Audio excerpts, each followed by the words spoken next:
मेरे साथ इस फ्रेम में एक गुड़िया आपको दिख रही होगी और ये बच्चों का खेलने का खिलौना है। और छत्तीसगढ़ में जो बच्चों का जो खिलौना है अब वो नए रूप में आपको दिखेगा और ये प्लास्टिक मुक्त रूप में दिखेगा आपको। जो गुड़िया के बाल रहेंगे वो एक भाजी है, जो जिसे खाने वाला भाजी होता है, उसी भाजी से उसके बाल बनाया जा रहे हैं, गुड़िया बनाया जा रहा है। और खिलौने तरह तरह के आप देखेंगे इधर तस्वीरों में।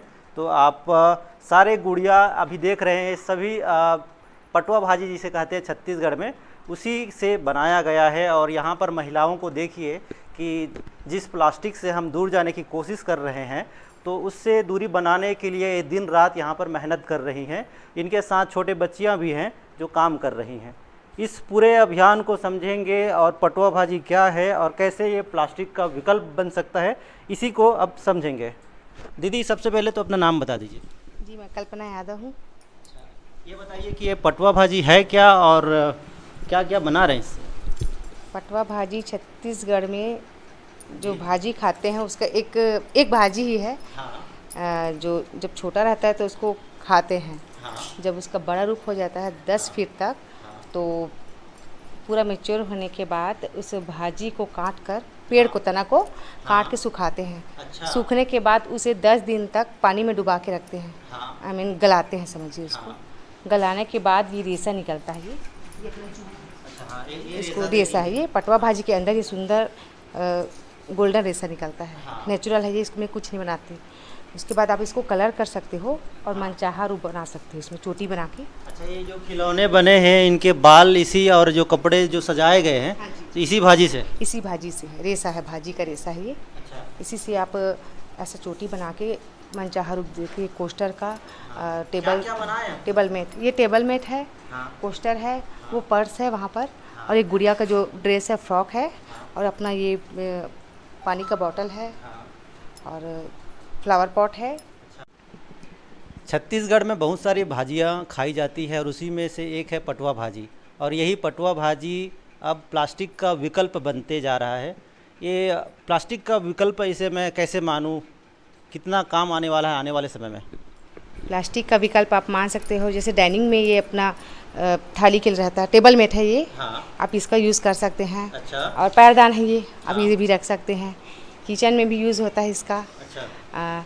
और ये पटुआ भाजी तो मुझे नहीं लगता है मैं देख पाया हूँ, अगर आप मुझे दिखा देंगे। ये पटुआ भाजी इस तरह का रहता है। अच्छा। ये ऐसा भाजी रहता है। हाँ। जब छोटा रहता है तो इसको खाया जाता है। हाँ। और जब बड़ा रूप हो जाता है 10 फीट का, हाँ। ये 10 फीट का भाजी है। हाँ। तो उसको काटने के बाद सुखाते हैं। सुखाने के बाद पानी में डुबाकर 10 दिन तक गलाते हैं। अच्छा। जब उसका छाल निकलता है, उसके अंदर में ये रेसा निकलता है, रेशमी रेसा है। अच्छा। नेचुरल रहता है, बहुत चमकदार रहता है। हाँ। उसके बाद आप इसको कलर बनाकर कलर कर सकते हैं, जो अलग-अलग कलर मार्केट जो में भी अवेलेबल रहता है। हाँ। हाँ, जो भी कलर चाहें आप। ऑरेंज कलर है, रेड है। फिर आप ऐसा सुंदर आकृति बना सकते हैं। अच्छा, ये पटुआ भाजी अभी आपने मुझे इसका तस्वीर ही दिखाया है, ओरिजिनल ये कब मिलेगा हमें? ओरिजिनल आपको मिलेगा, नवंबर में कटाई होता है। जुलाई में बोते हैं और नवंबर में काटते हैं। अच्छा। तो अब कोशिश करूँगी मैं ला कर रखूँ घर के इसका। तो कहाँ से लाते हैं आप इसे, पटुआ भाजी को? पटुआ भाजी तो गांव में बोया जाता है। अगर गांव से अगर नहीं हो पाया तो मार्केट में भी मिल जाता है ये। भाजी में ये रेसा मिलता है। भाजी तो गांव में ही मिलेगा, लेकिन बहुत ज़्यादा मात्रा में नहीं बोया जाता, तो हमको खरीदना पड़ता है इसे। पटुआ भाजी सिर्फ गुड़िया बनाने के लिए नहीं है, इससे हम थैला भी बना सकते हैं। जो बाज़ार जाने के लिए जो थैला होता है उसका भी इस्तेमाल, इसी पटुआ भाजी के रेसे से बनाया हुआ थैला भी इस्तेमाल किया जा सकता है। दीदी, आपका क्या नाम है? योगिता राजपुरोहित। ये बताइए कि हम प्लास्टिक का विकल्प पूरी दुनिया खोज रही है, तो हम पटुआ भाजी से क्या थोड़ा बहुत कर सकते हैं प्लास्टिक का कम से कम उपयोग करने के लिए? फ़िलहाल जैसे जो प्लास्टिक बैग्स चल रहे हैं या जैसे कुछ भी अपना सामान लाने के लिए, तो ये जो जैसे झोला टाइप का बैग है, जैसे पर्स भी है। क्योंकि अभी क्या है ना कि लोग इको फ्रेंडली की तरफ ज़्यादा जा रहे हैं। जो भी समझदार लोग हैं वो चाह रहे हैं कि प्लास्टिक छोड़े। तो उनका भी है कि फ़ैशन का यूज़ भी हो रहा है। बहुत अच्छी चीज़ है ये, इस टाइप के बैग्स जो है जूट वाले। और जो ये बोरा रस्सी से जो बनते हैं, ये सेम है, मतलब एक ही प्रोडक्ट जैसा है। इको फ्रेंडली है, बायोडिग्रेडेबल है। तो ये चीज़ अभी डिमांड में भी है। और अगर ये चीज़ ज़्यादा, जैसे हम इसका ज़्यादा प्रचार प्रसार हो जाएगा ना, तो प्लास्टिक अपने आप साइड हो जाएगा और ये चीज़ ज़्यादा मार्केट में आ जाएगी। फैशन भी समझिए। मुझे जितना समझ आता है, प्लास्टिक को साइड करने के लिए हमें स्वयं से ही एक पहला कदम उठाना पड़ेगा। जी बिल्कुल, और मतलब वही है ना कि लोग अभी थोड़ा इतने जागरूक हुए हैं प्लास्टिक के लिए कि उन्हें पता है कि उसका क्या, वो कितना खतरनाक है, वो सब समझ रहे हैं। तो ये चीज़ जब भी आएगी ना तो इसको मुझे लगता है कि बहुत अच्छा रिस्पॉन्स मिलेगा।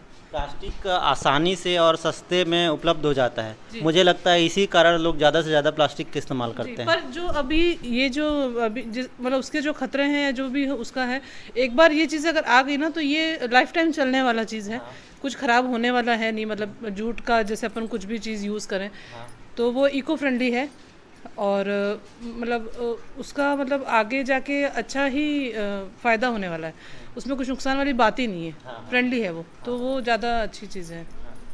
तो कुल मिलाकर कहा जाए तो जिस तरीके से दुनिया भर में प्लास्टिक का विकल्प ढूंढा जा रहा है, उसी तरीके से रायपुर की ये महिला समूह भी विकल्प ढूंढ रही है और इन्होंने एक विकल्प ढूंढ भी लिया है।